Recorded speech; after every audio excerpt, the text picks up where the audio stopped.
సిలువలో పలికిన 7వ మాట, చివరి మాటను మనం ధ్యానించుకుందాం. లూకా సువార్త 23:46 ప్రకారం, తండ్రి నీ చేతికి నా ఆత్మను అప్పగించుచున్నాను. తండ్రి నీ చేతికి నా ఆత్మను అప్పగించుచున్నాను. మనము అంతకు ముందట మనం చూసినప్పుడు, మన పాపమంతా ఆయన మీద పడినప్పుడు ఆయన పిలవలేని ఒక పలుకు, లేకపోతే సంబోధించలేని ఒక సంబోధన తండ్రి అని. మళ్ళీ ఆయన తండ్రి, మొదట్లో తండ్రి వీరేం చేయుచున్నారో వీరెవరు కనుక వీరిని క్షమించమన్నారు. కానీ మధ్యలో ఆయన అనలేకపోయారు తండ్రి అని. దేవా అని పిలవడం జరిగింది. ఆయన అర్హుడు కాదు అని కాదు, మన పాపమంతా ఆయన మీద పడ్డప్పుడు, ఆయన పాపపు ముద్దగా మారిపోయినప్పుడు, పాపం మెరుగుని ఆయన మన నిమిత్తం పాపంగా చేయబడినప్పుడు, ఎడబాటు కలిగినప్పుడు సిలువలో ఆయన కేవలం నలుగుగొట్టబడిన ఒక శిక్ష పొందేటువంటి మానవుడిగా ఆయన మాట్లాడాడు.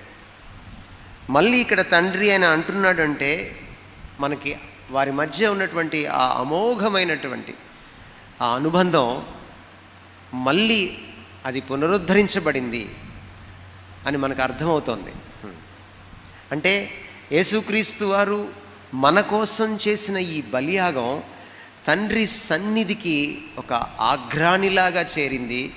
ఆయన దాన్ని అంగీకరించాడు. ప్రొపీషియేషన్ అంటే, ప్రాయశ్చిత్తం అంటే ఏమిటంటే, పాపం పట్ల దేవుడికి కలిగే రౌద్రాన్ని శాంతింపచేసేది ప్రాయశ్చిత్తం. పరిశుద్ధుడైన దేవుడు పాపాన్ని చూసినప్పుడు ఆయనలో కలిగేటువంటి ఆ మహారోషము, రౌద్రాన్ని శాంతింపచేసేది, అపీజ్ చేసేది ప్రాయశ్చిత్తం, అటోన్మెంట్. దేవుని కోపాన్ని నిమ్మళపరిచేది, ఆయన నీతిని, ఆయన పరిశుద్ధతను తృప్తిపరిచేది. మన బ్రతుకుల్లో పాపం బాగా అలవాటైపోయిన మన బ్రతుకుల్లో, పరిశుద్ధత పెద్ద అర్థం కాని మన బ్రతుకుల్లో, మనకేదన్నా ఒక ఘోరం జరిగితే, ఎవడైనా మనకేదైనా ఒక ఘోరం తలపెడితే వాడికి శిక్ష పడేదాకా మనం నిద్రపోం. వాడికి శిక్ష వేసే శక్తి మన దగ్గర లేకపోయినా, ఏ 10 ఏళ్లకు 20 ఏళ్లకు వాడికి కోర్టులో శిక్ష పడితే మనం శాంతిస్తాం, తృప్తి పడతాం. అబ్బా, ఇప్పటికి న్యాయం గెలిచింది అనుకుంటాం. మరి ఇంత అన్యాయస్తులకి మనకే న్యాయం పట్ల ఇంత కాంక్ష ఉంటే, నీతిమంతుడు, న్యాయవంతుడు, మహాపరిశుద్ధుడు, పాపాన్ని చూడలేనివాడు, ఆయనకి పాపానికి శిక్ష చెల్లించకపోతే ఎలా ఉంటుంది? తన కుమారుడు, తన జనదైక కుమారుడు చేసిన ఆ బలియాగం, చెల్లించిన ఆ శిక్ష మన స్థానంలో తండ్రి అంగీకరించగలిగాడు కాబట్టి, ఆయన పరిశుద్ధత సాటిస్ఫై అయింది కాబట్టి, సంతృప్తి చెందింది కాబట్టి, ఆయన నీతి ప్రమాణాలు మీట్ అయ్యాడు కాబట్టి యేసుక్రీస్తు వారు మళ్ళీ తండ్రి అని పిలవగలిగాడు. ఈరోజు మన పరలోకపు తండ్రిని కూడా మనం తండ్రి అని పిలిచే అర్హత మనకు లేదు. మనం ఏదో ప్రార్థనలో చాలాసార్లు నాకు అనిపిస్తుంది, వాగేస్తాం అనిపిస్తుంది. మనం వాగ్గేయకారులం, వాగేసేవాళ్ళం. పాపంలో చాలాసేపు వాగేశాక మధ్యలో ఎక్కడో మనకు సెన్స్ వస్తుంది. మీరు చూడండి, మీ ప్రార్థనలు చేసేటప్పుడు ఫస్ట్ 1 or 2 minutes మీరేం మాట్లాడుతున్నారో మీకు అర్థం కాదు. యాంత్రికంగా మాట్లాడేస్తుంటారు. ఒక్కొక్కరికి ఒక style of starting of prayer ఉంటుంది.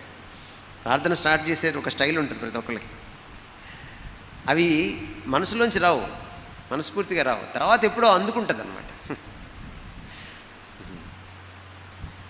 తండ్రి అని పిలిచే హక్కు, అర్హత లేదు మనకి. ఇదిగో ఈయన ఇచ్చాడు. ఆయన మన స్థానంలో ఆ శిక్ష చెల్లించాడు కాబట్టి ఈరోజు మనకి తండ్రి అని పిలిచే ఆ హక్కు, అర్హత వచ్చినాయి. తండ్రి అంటే ఏంటి? ఎంత ఇంటిమేట్ రిలేషన్షిప్ అది. మనం పక్కింటి ఆయన్ని ఏమంటాం? అంకుల్ అంటాం, కానీ తండ్రి అనలేం. అంకుల్ వేరు, తండ్రి వేరు. బాబాయ్ వేరు, తండ్రి వేరు. తండ్రి తండ్రే.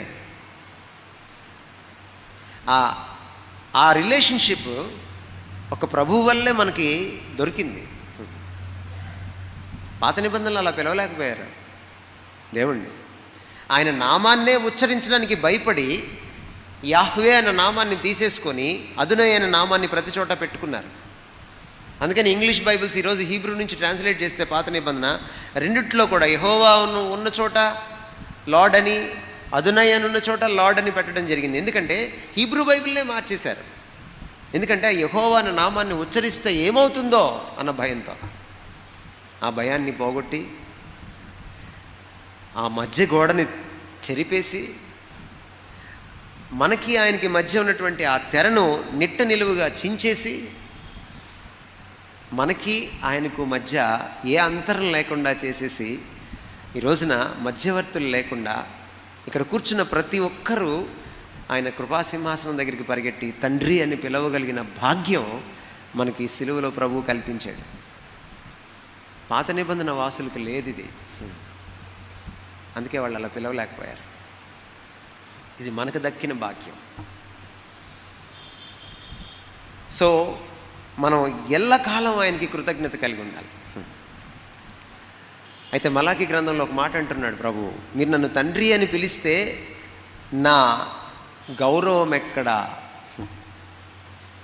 మనం ఊరికే ఆయన సన్నిధికి వచ్చి తండ్రి అని పిలిస్తే సరిపోదు. తండ్రిని ఎలా గౌరవిస్తామో ఈ పరమతండ్రిని ఇంకా గొప్పగా గౌరవించాలి. తండ్రి అంటే తైతక్కలాడడానికి కాదు,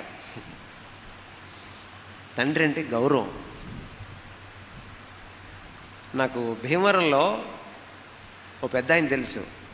ఏదంటే పెద్ద వయసు ఏం లేదు ఆయనకి, కోటీశ్వరుడు. ఒక హైందవ అగ్రవర్ణం నుంచి మారు మనసు పొంది బయటకు వచ్చినవాడు. ఆయన గురించి ఆయన చుట్టూ ఉన్న హైందవ సోదరులు బంధుమిత్రులు కూడా చెప్పుకుంటారట, అరే వినయం అంటే ఆయన దగ్గర చూసి నేర్చుకోండి అని. ఆయనకి ఇప్పుడు ఒక 40-45 సంవత్సరాలు ఉంటాయి. ఇప్పటికీ వాళ్ళ నాన్న దగ్గర చాలా గౌరవంగా నిలబడతాడు, మాట్లాడతాడట. అంటే నేర్చుకోవాలి మనం తండ్రిని గౌరవించడం. యేసుక్రీస్తు వారు ఈ భూమి మీద ఉన్నప్పుడు తన తండ్రికి ఆయన ఇచ్చిన ఎనలేని గౌరవం మనం చూస్తే మురిసిపోతాం. ఆయన మాట్లాడితే ఏంటయ్యా ఇంత అద్భుతంగా మాట్లాడుతున్నావు? నేను కాదు, మా తండ్రి. ఆయన అద్భుత కార్యాలు చేస్తే ఏంటయ్యా అంటే నా తండ్రి శక్తి ఇది. ఆయన అడుగు తీసి అడుగేస్తే, పలుకు జాలు వారితే ఆయన పాండిత్యానికి తండ్రికి ఘనత, ఆయన అద్భుత కార్యాలకి తండ్రికి ఘనత. ఆయన ఏం చేసినా ఏం మాట్లాడినా తండ్రికే ఘనత. Honouring the father. ఆయన అంటున్నాడు, నీ చేతికి నా ఆత్మను అప్పగిస్తున్నాను. ఈ మాట మనం జాగ్రత్తగా పరిశీలన చేస్తే మనకు అర్థమయ్యేది ఏంటంటే, death is in his hands. చాలామందిని మరణం కబలిస్తుంది, ఈయన మరణానికి అప్పగించుకున్నాడు. That's a big difference. మన మరణ తేదీని మనం రాసుకోలేము. ఆత్మహత్య చేసుకున్న అది నేరమే. సిలువ ఆత్మహత్య కాదు. అందుకని తన ఆత్మను తాను తీసుకోవట్లేదు, తన ఆత్మను తన తండ్రికి అప్పగిస్తున్నాడు. అందుకని ఆయన యోహాను సువార్త 10వ అధ్యాయంలో 17-18 వచనాల్లో చెప్తాడు, నాకు ప్రాణం పెట్టడానికి దాన్ని తిరిగి తీసుకోవడానికి అధికారం ఉందంటాడు. One and only, that is Jesus Christ. ప్రాణం పెట్టడానికి, దాన్ని తిరిగి తీసుకోవడానికి. నీకోసం ప్రాణం పెట్టాడు, ఆ పని అయిపోయిన తర్వాత దాన్ని తండ్రికి సబ్మిట్ చేశాడు.